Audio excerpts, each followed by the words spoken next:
Ito pong ating Africa Solaria lightweight stroller. Ayan. So this is good for newborn at to toddler na po yan. Ayan. Okay. So already washed and ready to use. So this stroller is one of the premium stroller ni Africa Solaria. Pero we selling this as low price.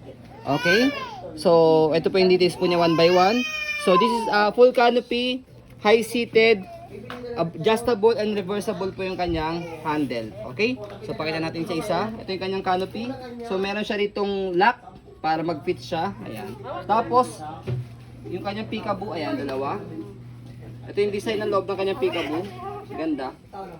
So kaya we selling this as low dahil meron siyang slightly faded as you can see sa video ito. Pero hindi naman siya pangit. Ayan. Okay? Pero kung di faded dyan sa part na to, mahal namin po ito yung ibibenta. Kasi mahal si Africa Solaria. Okay? Yan. Next natin, ito yung kanyang pagkakaupo. Kompleto po yan sa harness pad. I mean sa newborn pad, sa head and body. May extra Yan. pad pa. May extra pad pa po ito. Kaya nonin nyo nang bilang siya ng extra pad. And then 5 harness, safe na safe si baby, wala po yung putol. Front handle, ayan, meron din siya kasamang pad. Presyo lang po dito, kahit isa lang, kapag lalagay, tatanggalin si baby. Ayan. Salpak nyo lang po siya ulit. Ayan. And then leg rest niya, adjustable. Ayan. Para mas mahaba po siya kapag nakahiga.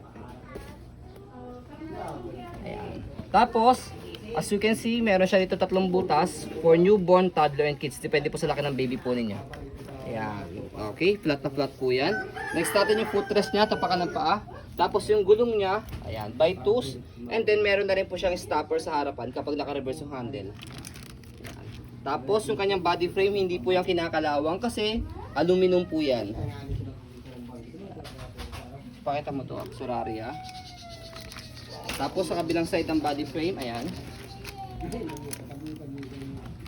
Okay, tapos sa gulong sa kabilang side, sa likod, ayan, kanyang stopper.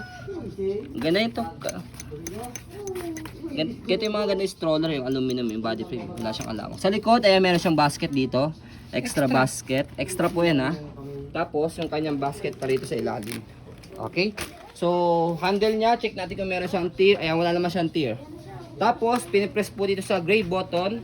Depende po sa adjust sa laki ng baby po. Depende po sa laki ng magtutulak. Ayan, okay? So, all in good condition po ito. Ang ganda ng kanyang sa loob ng kanyang canopy. Ganda ng design. Yan, okay? Tapos kapag naman po binalik natin sa normal yung kanyang handle, ayan. Umambo na. So, ayan. Bilis, umambo na, daddy. Okay, nag-swivel yung gulong niya sa harapan. Okay? Tapos kapag finold siya, napakaganda yun to dahil one hand fold, one hand open lang siya. So, try natin.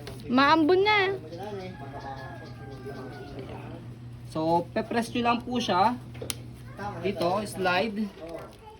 Tapos press yung ilalim. Angat yung likod, tapos pull down. One hand. Kapag inopen, same lang din. Kailangan naka-unlock siya. Press yung ilalim, tapos bubukan nyo lang siya. See? Ganun lang.